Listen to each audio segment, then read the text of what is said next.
Check कर लो।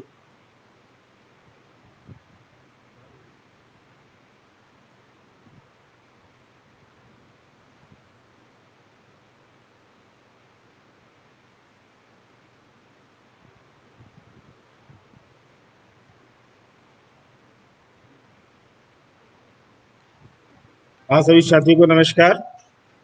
SCERT से मैं मृणाल आप सभी का स्वागत एवं अभिनंदन करता हूँ। मुझे पूरी उम्मीद है आप सभी लोग स्वस्थ एवं प्रसन्न होंगे। साथियों, आज के सत्र में हम बातचीत करेंगे आरंभिक पठन कौशल के अंतर्गत पठन की रणनीतियाँ। जैसा कि विषय बिंदु से ही स्पष्ट है कि पठन की रणनीतियाँ यानी जो हमने अपने पिछले अपने सत्र में पठन को लेकर बातचीत की थी, तो उसमें उसके लिए पठन की रणनीतियाँ क्या होंगी।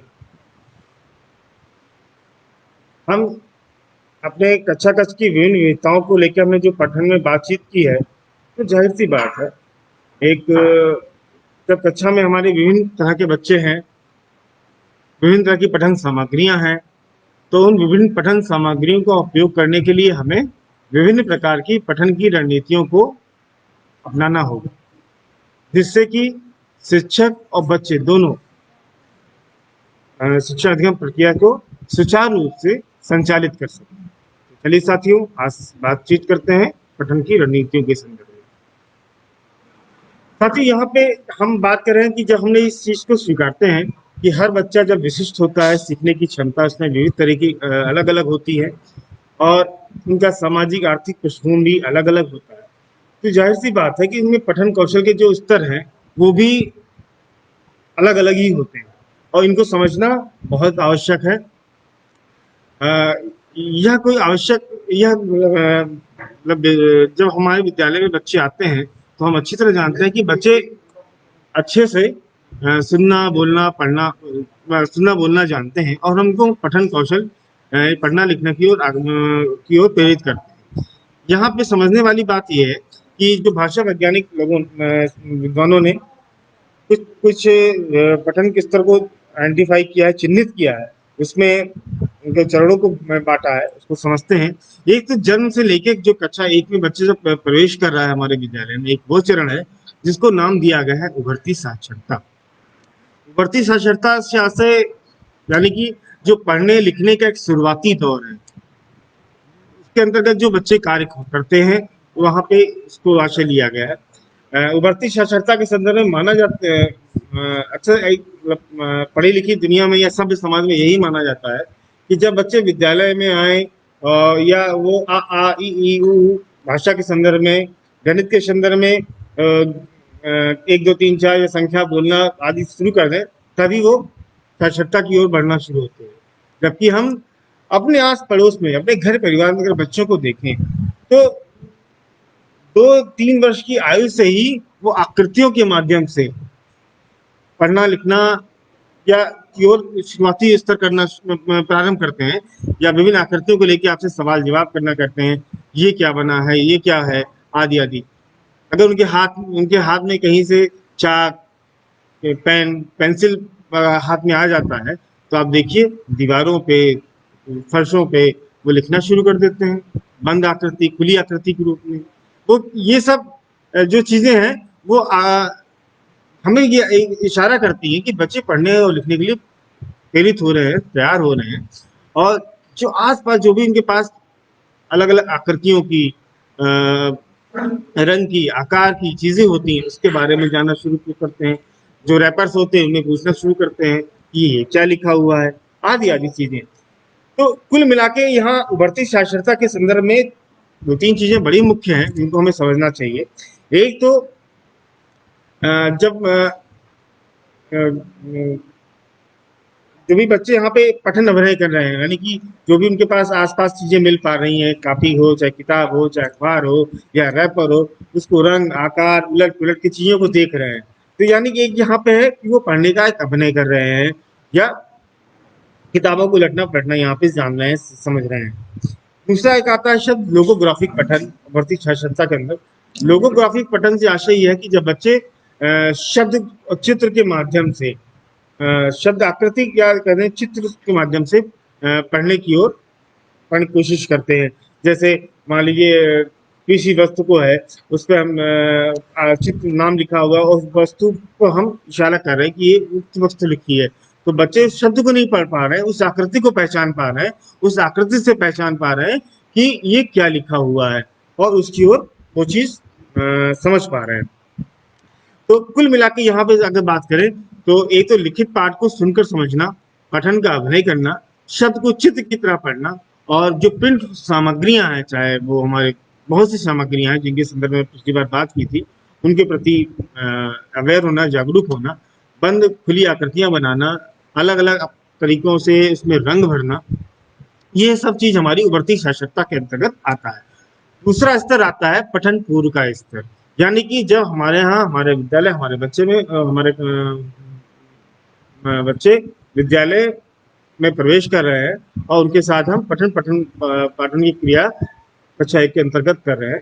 ये पूरे कक्षा एक की अंतर्गत हम जो उनके साथ करेंगे, यानी कि भाषा के संदर्भ में बात करें, आरंभिक पठन कौशल के संदर्भ में बात करें, तो यहाँ पे जो हम प्रिंट रीच के माध्यम से बच्चों को सिखाने की या लोक पठन के माध्यम से बताने की कोशिश करते हैं, वो देन उसके साथ ही साथ जो हम शब्दों की आकृतियों को ध्वनि आकृति के साथ मिलान करते हैं, इससे हम ध्वनि जागरूकता, ध्वनि डिकोडिंग आदि की बात कर रहे हैं। तो यहाँ पे इस चीज को उनके साथ कार्य किया जाता है।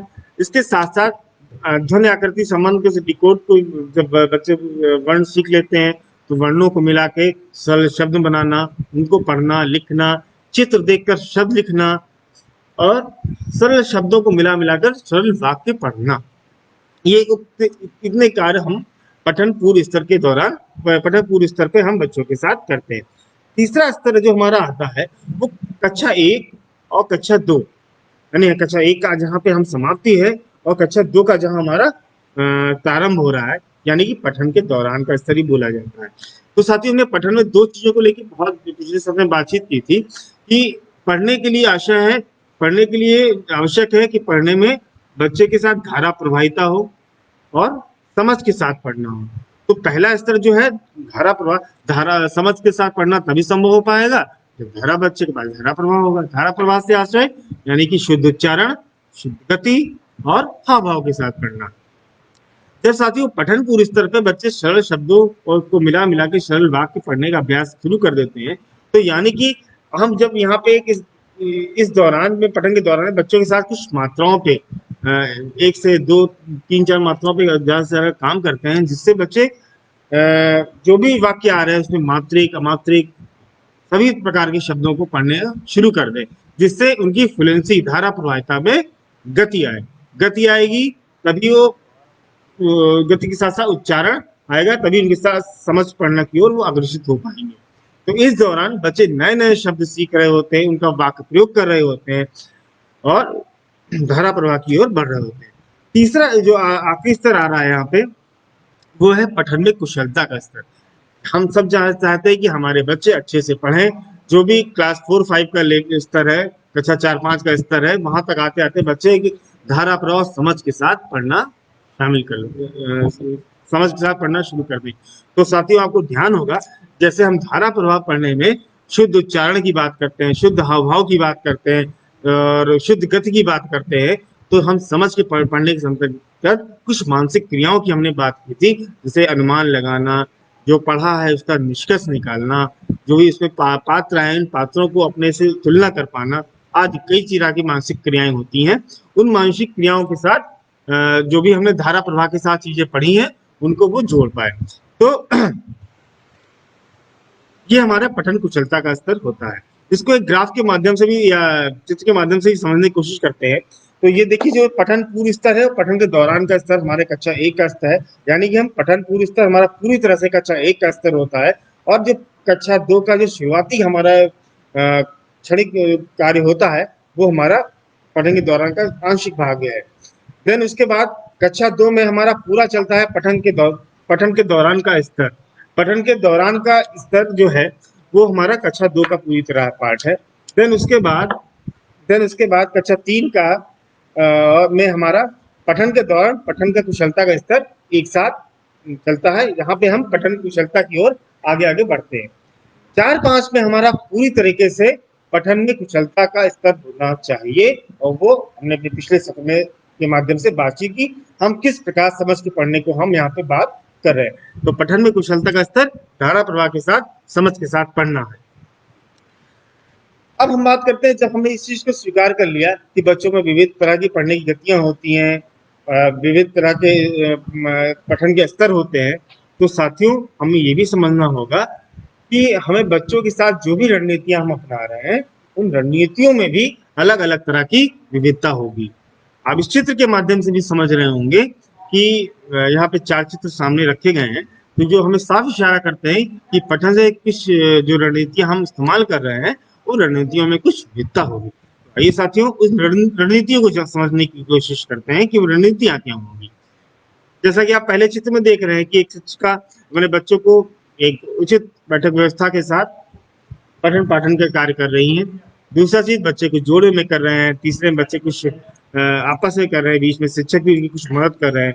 और आखिरी चित्र में कुछ बच्चे अपने हिसाब से इसको पढ़ने की कोशिश कर रहे हैं और एक इंडिपेंडेंट होकर पढ़ रहे हैं। तो यहाँ पे जो भाषा वैज्ञानिक विद्वान शिक्षक साथी हैं, उन्होंने पठन के संदर्भ में कुछ रणनीतियों को बताया है। जिसमें सबसे पहली रणनीति है शिक्षक द्वारा पढ़कर सुनाना। दूसरी है बच्चों के साथ मिलकर पढ़ने का अभ्यास। तीसरा है बच्चों द्वारा स्वतंत्र रूप से पढ़ना। ये 3 है मुख्य रूप से। अगर इनको और सूक्ष्म रूप से देखें, जिसमें हम आगे बात भी करेंगे, तो भाषा वैज्ञानिकों ने और शिक्षक साथियों ने इसको कुछ अलग अलग खंडों में रखा है।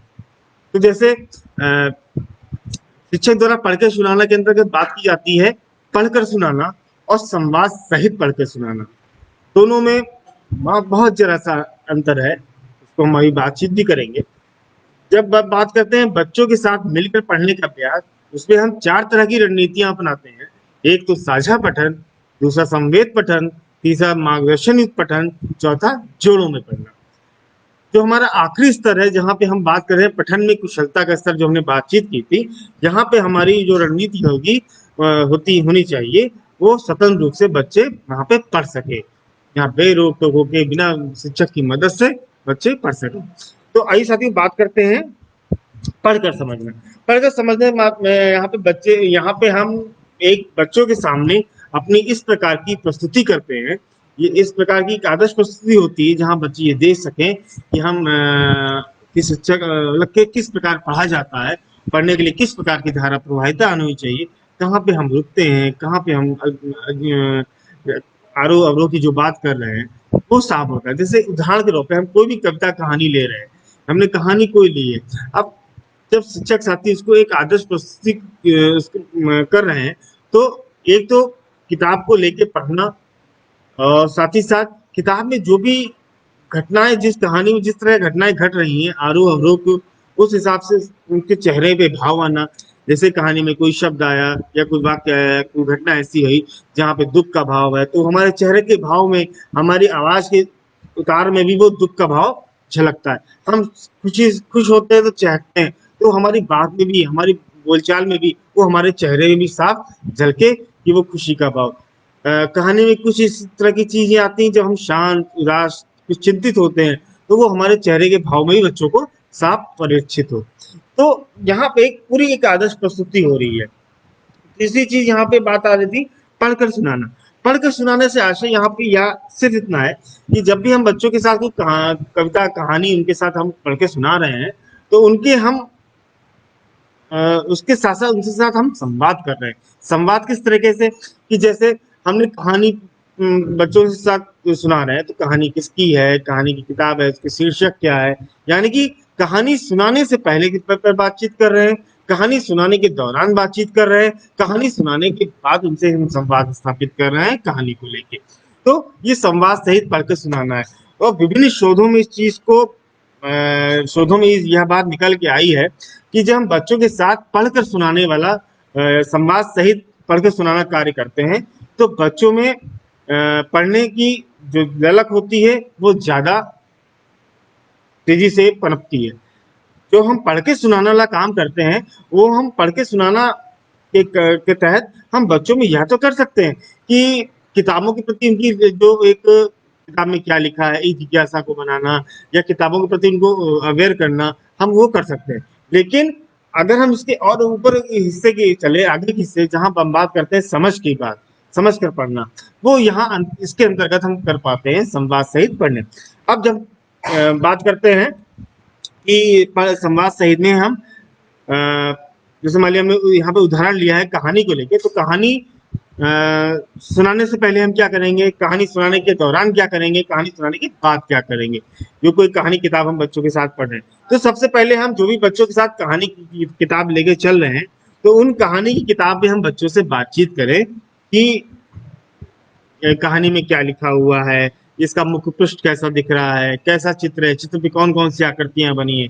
यानी कि हम बच्चों को प्रेरित कर रहे हैं किताब के अंदर जाने के लिए, उनको जिज्ञासा दे रहे हैं कि किताब में इस तरह की चीजें होंगी, उनको कुछ अनुमान लगाने का अवसर दे रहे हैं कि जो उन्होंने सोचा है वो शायद उस किताब के कहीं अंदर भी उनको दिखने का मौका मिलेगा। जिस प्रकार की बाहर हमारे मुख्य पृष्ठ पे कुछ चित्र परिलक्षित हो रहे हैं, वो शायद अंदर भी इस तरह की घटनाएं होंगी। और जब हम किताबों को पढ़ना शुरू करते हैं तो शायद अंदर हमें चीजें दिखती भी। इसके साथ साथ जो हम बच्चों को जो हमने उनका जो पूर्व ज्ञान है उससे भी जोड़ने की कोशिश करते हैं यहाँ पे। फिर यहाँ पे बहुत ही महत्वपूर्ण एक चीज ये होती है कि जब बच्चे यहाँ को उस कहानी में अगर हमने पहले से पढ़ी हुई है, एक शिक्षक के रूप में अगर हमारी पहले से उस कहानी पे थोड़ी सी तैयारी है, तो हमें यह अच्छे से अनुमान हो जाता है, ज्ञात हो जाता है कि कहानी में जो भी शब्दावलियां आ रही हैं, उन शब्दावलियों से बच्चे भली भांति परिचित हैं या नहीं। तो यहाँ पे एक हम कहानी सुनाने से पहले हम बच्चों के साथ नए शब्दों पे उनको उनसे बातचीत कर सकते हैं, उनको समझा सकते हैं। अनुमान लगाने पे हमारी आप कुछ अनुमान लगा भी कार्य हम कर सकते हैं। अब कहानी के दौरान हम उनके साथ क्या बातचीत करें। एक प्रश्न कभी कभी ये भी पनपता है, उठता है कि हम बच्चों के साथ कहानी सुनाने के दौरान कुछ उनसे बातचीत कर रहे हैं, तो क्या कहानी से जो उनका एक आकर्षण है वो क्या विमुख तो नहीं हो जाएंगे। नहीं, इसकी संभावना क्षणिक है। आशा है कि हम बीच बीच में थोड़ा टटोलना भी चाहिए, और कि बच्चे उस स्तर पे जो हम बच्चों के स्तर के अनुसार कहानी लिए हैं कि बच्चे इस कहानी को समझ पा रहे हैं कि नहीं समझ पा रहे हैं, जो भी उत्साह उनके हाव भाव आ रहे हैं, अच्छा कहानी मजा आ रहा है ना, इस तरह के जब सवाल करते हैं तो हम उनके उनके जो आंसर आ रहे हैं, उनका जो उत्तर आ रहा है, उनका जो जो प्रतिक्रिया कर रहे हैं, तो उसके उनके हाव भाव उत्साह को भी हम जान पाते हैं। जब कहानी में कुछ ऐसा डर, शांत आदि का भाव आता है और हमारे एक शिक्षक उस तरह से प्रस्तुत करता है, तो हम बच्चों के हाव भाव और के उत्साह को देखते हुए भी समझ पाते हैं क्या ये वास्तव में हाँ बच्चों के चेहरे से भी स्पष्ट होता है। कुछ सरल प्रश्न पूछ के भी हम उनके साथ हम ये समझ सकते हैं कि वो कहानी से कितना जुड़ पा रहे हैं।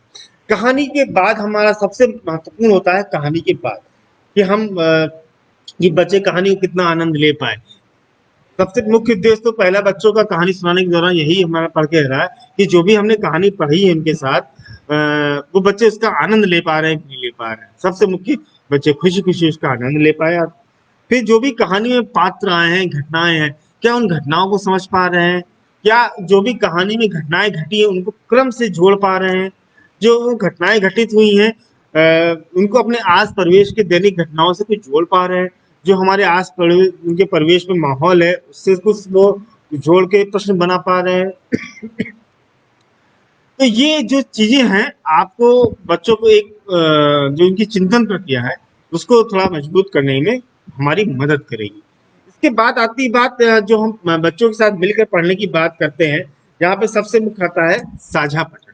तो साझा पठन के अंदर जब बातचीत करें, जैसा नाम से स्पष्ट है कि साझा पठन में जो हमारा मुख्य रणनीति है बच्चों के साथ मिलकर पढ़ने का अभ्यास, यानी साझा पठन जहाँ शिक्षक बच्चे एक साथ समूह में बैठ के साथ साथ पढ़ते हैं, साथ साथ जो भी वहाँ पे शिक्षक जो हम अपनी आदर्श प्रस्तुति दी है उसके साथ बच्चों के साथ उसी कहानी को, उसी कविता को या जो भी संदर्भ सामग्री है उसको साथ साथ पढ़ने का प्रयास करते हैं।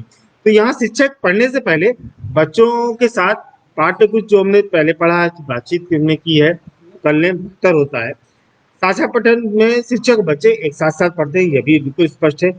यहाँ सबसे महत्वपूर्ण यह है कि यहाँ बच्चों को यह एहसास होता है कि कि उनको लगी फीलिंग आती है साझा पठन के दौरान कि वो पढ़ना जानते हैं। और ये जो उनका अनुभव उनको अंदर आ रहा है कि जो जैसे ना शिक्षक साथ गुरु जी हमारे उंगली रख रख के हमारे साथ पढ़ रहे हैं और हम भी इसी चीज को पढ़ने की कोशिश कर रहे हैं और वही चीज हमने पहले उस तरह की संदर्भ सामग्री ली है जो बच्चों के साथ हमने आदर्श प्रस्तुतिकरण में किया है या उसी तरह मिलती जुलती है जिससे हम पहले भी काम कर चुके हैं। तो बच्चों को आसानी होती है और यह एहसास होता है कि हम पढ़ पा रहे हैं। उससे इनमें पढ़ने की ओर आत्मविश्वास भी आता है। यहाँ ये बहुत महत्वपूर्ण है कि हमारा संदर्भ कैसा है। अगर हमने सरल अगर मात्रा वाले शब्दों को ज़्यादा से ज़्यादा इस स्तर पे लिया है तो बच्चे उसको सहजता से पढ़ना शुरू करते हैं। तीसरा स्तर जो आती है गतिविधि संवेद पठन। संवेद पठन की बात आती है आशय शिक्षक पढ़ने से पहले बच्चों के साथ पाठ से संबंधित चर्चा करते हैं। पाठ का परिचय, अनुमान लगाना, शब्दावलियों पे बातचीत करना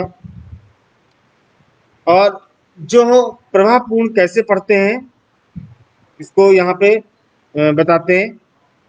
और जब बच्चों के साथ पढ़ रहे हैं तो बीच बीच में बच्चे इसको कुछ शब्द शिक्षक ने छोड़ दिए। अब बच्चे उस मतलब या बच्चों के साथ हम जब पढ़ रहे हैं तो मतलब बच्चों की आवाज अपनी आवाज बीच में तेज करना, धीमी करना, तो हम ये समझ पाएंगे हाँ बच्चे आगे बढ़ रहे हैं, पढ़ रहे हैं इस चीजों को। ठीक है। इसके बाद आता है मार्गदर्शन युक्त पठन। तो मार्गदर्शन युक्त पठन जैसा कि बिल्कुल स्पष्ट है कि यहाँ पे जो भी हमारे पास हमने पठन सामग्री दी है तो यहाँ पे ये पठन के दौरान और पठन की कुशलता के बीच का स्तर होगा कि जहाँ बच्चे थोड़ा सा रुक रुक के पढ़ते हैं, शब्दों को उठा उठा के पढ़ते हैं, कठिन शब्दों को पढ़ने में थोड़ी दिक्कत होती है। जहाँ भी दिक्कत होगी वहाँ पे शिक्षक उनको मदद कर रहे हैं अलग अलग में चीजों में। तो मार्गदर्शन में बच्चे पढ़ते हैं और शिक्षक उनकी मदद करते हैं जैसा कि इसका नाम से स्पष्ट है। यहाँ पे जैसा कि अभी बताया पठन के दौरान पठन कुशलता के बीच का स्तर है तो यहाँ पे जो भी सामग्री होगी बच्चों के स्तर के अनुसार होगी।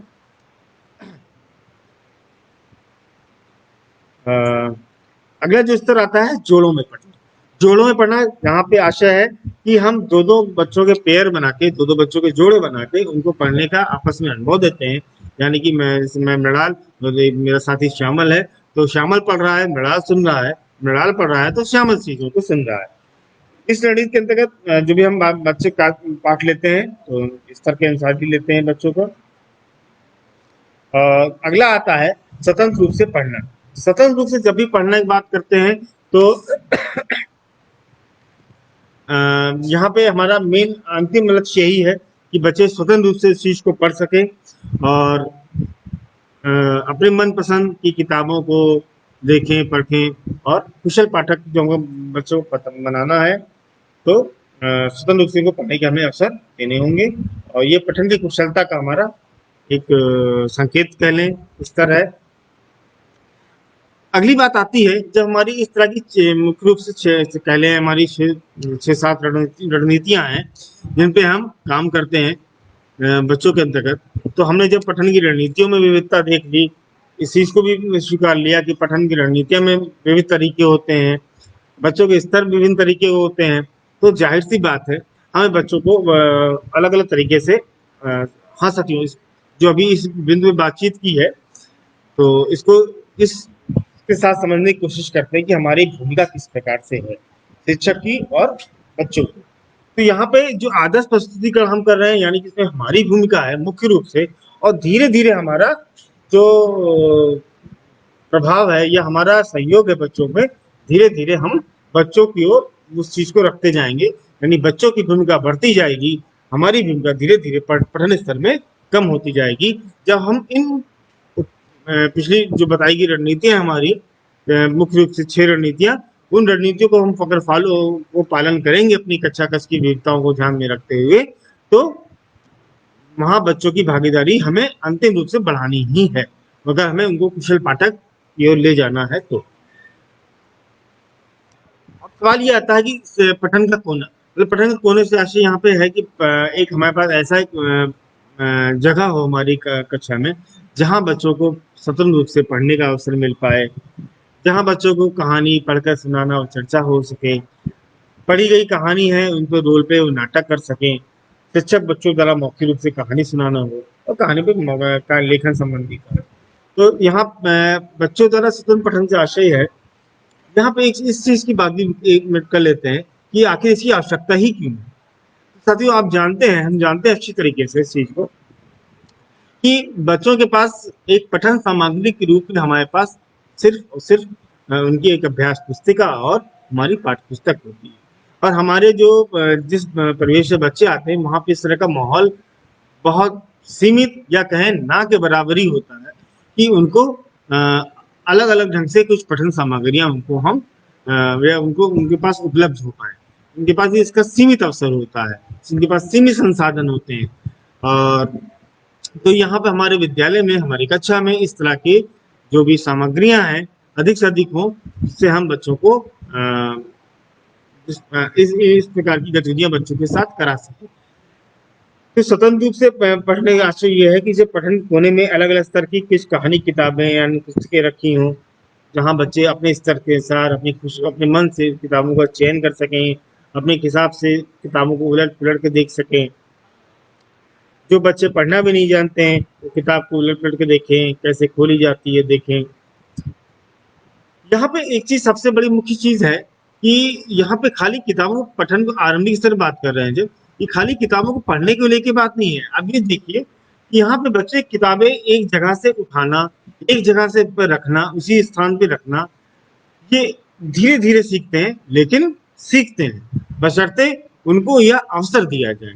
और यह अवसर उनमें किताबों की रुचि के साथ साथ उनके व्यक्तिगत जीवन में भी एक अनुशासन लाता है, जिससे वो एक मतलब अनुशासन से आशय मेरा एक व्यवस्थित तरीके से अपने कार्य को कर सकते हैं। जैसे हमने बात की कहानी पढ़ के सुनाना व चर्चा करना, यहाँ पे शिक्षक बच्चों के स्तर व उनकी दिलचस्पी के अनुसार किसी किताब का चयन करें। जो भी हम किताबें हमने ली हैं हम रुचि को ध्यान में रखते हुए, यहाँ बहुत ही आवश्यक इस बात को लेके आवश्यक है कि जो भी पठन कोने के अंदर सामग्रियां रखी हुई हैं वो हमें बच्चों के स्तर के अनुसार होनी चाहिए, बच्चों की रुचि के अनुसार होनी चाहिए। आपने अक्सर देखा होगा कि जैसे मान लीजिए मेरा पढ़ने का मन नहीं है, लेकिन जब बच्चों से संवाद करते हैं तो ठीक है हम थोड़ा पढ़ लेंगे, अब थोड़ा क्या पढ़ लेंगे, और जब थोड़ा पढ़ लेंगे वो हमसे भी वो क्या करें, जैसे हम बाजार जाते हैं बार्गेनिंग करते हैं तो वो बच्चे भी हमसे कर रहे होते हैं। तो अगर अगर हम उनको रुचि के अनुसार उनकी वहां पे कुछ सामग्री उपलब्ध करा पा रहे हैं तो वो वहां पे ठहरते हैं, उस जगह पे ठहरते हैं, चीजों को देखते हैं, समझते हैं। अगर तो रुचि वाली चीजों के साथ उनके साथ हम संवाद शुरू करते हैं तो जाहिर सी बात है उनका पढ़ना लिखना तेजी से शुरू होता है। जो भी कहानी उन्होंने बच्चों ने पढ़ी है उस पर उनकी पात्राएं उनके पात्रों का अभिनय कर सकें, अभ्यास पड़ोस से जोड़ सकें। बस शिक्षक बच्चे दोनों ही उस जगह पर अपने हिसाब से मुख्य रूप से कहानियों को सुनाना समझना शुरू करें। अब जहाँ पे हमने बात जब की कि विभिन्न प्रकार की रणनीतियां हैं और जाहिर सी बात है उन रणनीतियों के लिए हमारे पास विविध प्रकार की सामग्रियां भी होनी चाहिए। जैसा कि आप यहाँ पे एक चित्र भी देख पा रहे होंगे, यहाँ पे अलग अलग जो हमने विभिन्न अपने सत्रों में जो भी हमने यहाँ पे स्लाइड आपके साथ साझा की है उसमें अलग अलग चित्रों को यूज किया है कि बच्चे इन सामग्रियों को कैसे यूज कर रहे हैं। यहाँ पे बच्चों के साथ ना देखे इसको अलग से रखा गया है कि जैसे पठन के सामग्री के अनुसार देखें तो सबसे पहले आती है चित्र वाली कहानी। तो हमारे पास कुछ इस प्रकार के चित्र वाली कहानी, बड़े बड़े चित्रों से स्पष्ट दिखता हो, आज परिवेश से जुड़ी चीजें चित्र हों जिसमें बच्चे समझ पाए क्या है।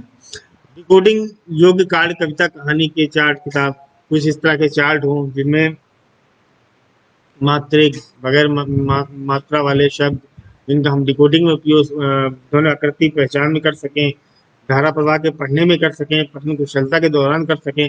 कुछ प्रकार की कविता कहानी के चार्ट हमारे बिग बुक में बड़ी आकृति की किताबें हों, बड़े चित्र बने हों और बड़े बड़े अक्षरों में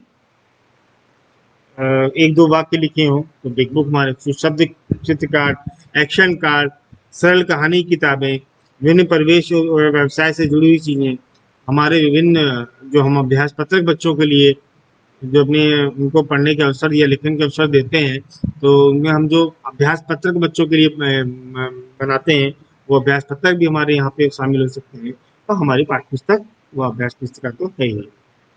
अब यहाँ एक चीज से और समझ लेते हैं कि बच्चों को संज्ञान में रखते हुए ये आवश्यक है कि हम जो भी रणनीतियां बनाएं तो बच्चों को उनके अधिगम स्तर को ध्यान में रखते हुए ही बनाएं। तो सबसे पहला एक आती बात कि यहाँ एक समय का निर्धारण होना बहुत जरूरी है। समय का निर्धारण से आशय ये है कि सभी बच्चों को उनकी आवश्यकता के अनुरूप पढ़ने का समय अवश्य निर्धारित करें। शिक्षक अपनी आवश्यकता के अनुरूप पठन के विभिन्न स्वरूपों में से किसी एक स्वरूप का उपयोग बच्चों के साथ किया जा सकता है। आशय ये है कि जो भी हमने यहाँ पठन कोने के अंतर्गत विभिन्न सामग्रियों से आपका परिचय कराया है, वो पठन सामग्रियां एक निश्चित समय के लिए हमारे कक्षा कक्ष में बच्चे उसका उपयोग करें। आप यहाँ पे बच्चों के साथ हम संवाद कर सकते हैं कि जो हमने कालांश अपनी 35-40 मिनट की कालांश ली है बच्चों के साथ या अभ्यास लिया है, अब यहाँ पे बच्चे स्वतंत्र रूप से पढ़ें। अब इस पर जब हम बच्चों को स्वतंत्र रूप से पढ़ने का अवसर यहाँ पे देंगे, उसके 1 मिनट यह देख लेते हैं फायदे क्या क्या है। मान लीजिए आपकी क्लास में 20 बच्चे हैं और 20 बच्चों ने आपने स्वतंत्र रूप से पढ़ने का अवसर दिया। भले बच्चों ने 5, 10, 15, 20, 15 मिनट उस किताबों को देखा, पढ़ा, जो भी है, जो भी किया अपने स्तर के अनुसार। अब हम उन्हीं बच्चों के साथ एक समूह डिस्कशन ग्रुप चर्चा करते हैं कि चलो जो तुमने पढ़ा हमको बताओ क्या पढ़ा। 20 बच्चे 20 तरह की सामग्रियां पढ़ रहे हैं, अलग अलग सामग्रियां पढ़ रहे हैं, तो इस बात की पूरी संभावना है कि 20 बच्चे कम से कम पूरी क्लास को, पूरे अपने साथियों को कम से कम 5-10 नए शब्द तो देंगे।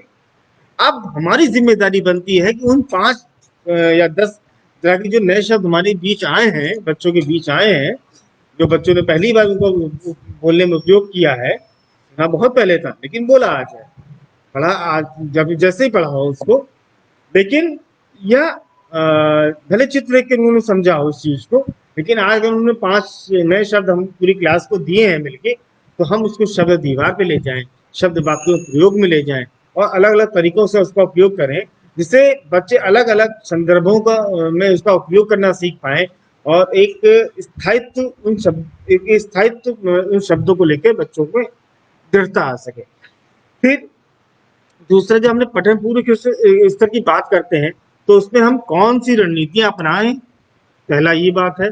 दूसरा कि हम कौन कौन सी इसमें सामग्रियां यूज कर सकते हैं। तो पठन पूर्व के दौरान के स्तर जब भी साथियों हम आपकी बात कर रहे हैं, यानी कक्षा 1 का पूरा हमारी क्लास और कक्षा 2 की थोड़ी सी जो आरंभिक समय होता है, प्रारंभिक समय होता है कक्षा 2 का, वहां पे हम संवाद के साथ पढ़कर सुनाना, साझा पठन, ये हम 2 तरह की रणनीतियां वहां पे हमें, यानी कक्षा 1 और कक्षा 2 में हमें फॉलो करनी चाहिए। यहाँ पे जो हम सामग्रियां ले सकते हैं, अब वो सामग्री हमारी क्या हो सकती है, तो सबसे मुख्य रूप से सामग्री यहाँ में हमारी हो सकती है चित्र, शब्द चित्रकार, चित्र कहानियां, बिग बुक और बड़े बड़े शब्दों में लिखी हुई चित्र कहानियां, कविता कहानी की किताबें कविता कहानी किताबें से यहाँ पे 4-5 सरल पंक्तियों वाली किताबें जो पंक्तियों में लिखी होती हैं बड़े बड़े शब्दों में, उन पे, और उस पर आधारित हमारे अभ्यास ग्रिड, चाहे वो चित्र के माध्यम से हो या जो भी बच्चों ने डिकोड वहां पे वर्ण पहचान लिए हैं उन वर्ण के माध्यम से हो, और उनके मिला के वर्ण पहेलियां हो या वर्ण अंताक्षरी, जो भी हमारे पास मतलब अलग तरह की चीजें हो, उनके अधिगम को स्तर को ध्यान में रखते हुए हम अभ्यास बच्चों को दें। अब जो भी हम बात कर रहे हैं, अगली बात पठन के दौरान और पठन की कुशलता के स्तर की बात कर रहे हैं। तो इस दौरान जो हमें रणनीतियां अपनानी चाहिए, वो हमारी रणनीतियां होंगी संवेद पठन, मार्गदर्शन युक्त पठन, जोड़ों में पठन और स्वतंत्र रूप से पढ़निया। तो कक्षा 2 और 3 या मतलब 2 का अंत और 3-4 का जो हमारी क्लास है, वहां के दौरान हम इस तरह की रणनीतियां अगर फॉलो करते हैं तो हम अपने अंतिम लक्ष्य यानी पठन में कुशलता के स्तर को प्राप्त कर पाएंगे, बच्चों को स्वतंत्र पाठक की ओर, कुशल पाठक की ओर आकर्षित कर पाएंगे। और इसमें जो हमने अभी पिछले अपने सब यहाँ पे अभी पीछे यहाँ पे जो आपको सामग्रियां दिखाई, इनमें हम ये सामग्री बच्चों के साथ उपयोग कर सकते हैं। उन्हें कविता कहानी के पोस्टर, वाक्य पट्टिका से आशय ये छोटे छोटे जो हमारे कहानियां हैं उनको हमने वाक्य पट्टी में तोड़ के बच्चे उस वाक्य पट्टी को क्रम से जमा के कुछ कहानी बना पाए। कविता कहानी की किताबें जो 7-8 पंक्तियों में बात करते हैं और अभ्यास ग्रिड और अन्य संदर्भ सामग्रियां। अगली जो रणनीतियां हमें बच्चों के साथ अपनानी चाहिए वो है मोटिवेशन, यानी कि प्रशंसा करना। जैसे हम बात करते हैं कि जो भी बच्चों ने लिखा वो शायद उन्होंने अपनी भाषा में लिखा है, जो भी बच्चों ने पढ़ा अच्छा पढ़ा, दो शब्द पढ़े शुरुआती स्तर पे अच्छे पढ़े, हम तुम ये एहसास कराना कि आप पढ़ सकते हो, आप पढ़ लोगे, अच्छे से पढ़ोगे, जो भी गलतियां कर रहे हैं उन गलतियों पे अपना ध्यान ना देते हुए उस गलतियों के माध्यम से हमको सिखाने का प्रयास करें तो बेहतर है। आशय यहाँ पे है कि जो भी बच्चे द्वारा कविता कहानी पढ़े गए हैं, चित्र देखे गए हैं, जो संवाद कर रहे हैं, कीप इट अप, तुमने अच्छा बताया, अच्छा देखा, अच्छा पढ़ा, हम उनको मोटिवेट करें, यहाँ पे उनकी प्रशंसा करें। एक चीज यहाँ पे और है, किसी जो बच्चे पढ़ रहे हैं या पढ़ने के साथ कुछ लिखने वाला काम कर रहे हैं तो हम उसको दीवारों पे जब डिस्प्ले करते हैं और फिर पढ़ने करते हैं तो और उनको अच्छा लगता है चीजें, और वो और अधिक ऊर्जावान और अधिक आत्मविश्वास के साथ चीजों को पढ़ते हैं। तो साथियों, अंत में इस पूरे सत्र की हम जो ने रणनीतियों की बातचीत की है, तो यहाँ पे बातचीत करते हैं कि पठन के दौरान जो भी हमने रणनीतियां अपनाई, विविध स्तर अपनाए, तो उसके अंतर्गत हमें कुछ बातें ध्यान रखनी होगी। इससे पहले मैं बात कहना चाहूंगा कि साथियों, जैसे हर चीज के लिए अभ्यास करना बहुत जरूरी है, तो पढ़ना सीखने के लिए बेसिक शर्त यही है कि पढ़ने के सीखने के लिए पढ़ना तो पड़ेगा ही। हमें उनको हर हाल में पढ़ने का अवसर देना है, एक निश्चित समय में बांधना है उनको। बांधना नकारात्मक यहाँ नहीं, आशय नहीं है। बांधने से आशय उनको हमें संवाद करना होगा कि आप इन चीजों को पढ़ो और एक निश्चित समय में, और क्या पढ़ा उसको हम साझा करें। तो यहाँ पे बड़ी आपको मदद करेगी अगर हम बच्चों के साथ संवाद स्थापित करके एक निश्चित समय अपनी कक्षा का निश्चित कर दें, जिसे हम पठन कालांश के रूप में समझें। वो पठन कालांश निश्चित कर दें अपना, जहाँ बच्चे खुद ही निर्धारित करें कि उन्हें क्या पढ़ना है, और जो पढ़ा वो हमको बताएं, पूरी कक्षा को बताएं। देन उसके बाद जो भी हम बच्चों के साथ अपनी हम रणनीतियां ले रहे हैं, तो हम उसका एक अपना रनिंग आउटकम तय कर लें, उसी के द्वारा हम अपनी रणनीतियां तय करें, सामग्रियां तय करें, तो ज्यादा हमारे लिए बेहतर होगा। पठन सामग्री में विविधता का होना बहुत बहुत आवश्यक है आरंभिक स्तर पे, क्योंकि पहले शुरुआती स्तर पे हमारे पास इस तरह का अवसर नहीं होता है कि कि बच्चे पठन सामग्री को समझ सकें, हमारे आसपास क्या क्या है। तो हम विभिन्न तरह की सामग्रियों के माध्यम से इस तरह को बता पाते हैं। और यहाँ पे खाली हमारी पाठ्य पुस्तक ही नहीं, अन्य भी हमारे पास स्रोत हैं, ये हम एहसास करा पाए। दूसरा चार्ट पठन कोने के संबंधी है, या एक जो भी है पठन सामग्रियां हैं जहाँ व्यवस्थित रूप से रखी हैं वो है, मतलब उसका हम जिक्र कर ही चुके हैं। यहाँ एक अगली महत्वपूर्ण बात यह है कि जब भी हम बच्चों के साथ पठन को लेकर कार्य कर रहे हैं, जब भी हम बच्चों के साथ कविता कहानी को लेकर काम कर रहे हैं, तो एक शिक्षक होने के नाते मेरा ये दायित्व है, हमारा कर्तव्य होना चाहिए, और ये हमारी पहली सीढ़ी होनी चाहिए कि हमारी इस कविता कहानी पे हमारी पूरी पकड़ है। हम तभी जब हमारी पकड़ होगी, तभी उस कहानी पे हमारे उतार चढ़ाव होंगे, तभी हमारी समझ होगी, तभी हमारी हम उस पे अपने हाव भाव को प्रदर्शित कर पाएंगे, और बच्चों से संवाद भी उसी स्तर पे हम बातचीत कर पाएंगे। जब भी बच्चों को अधिक सही से पढ़ने का हम समूह में, जोड़ों में पढ़ने का अवसर दें। जाहिर सी बात है, हम उम्र में बच्चे बहुत तेजी से सीखते हैं और आपस में सवाल जवाब करते हैं, जिससे उनकी समझ का स्तर विकसित होता है। तो साथियों, पठन के लेके आज हमारी यही बातचीत थी, और आप लोगों के कोई भी सुझाव हो हमें अवश्य बताएं। इसी के साथ आप लोग सभी प्रसन्न रहिए। धन्यवाद।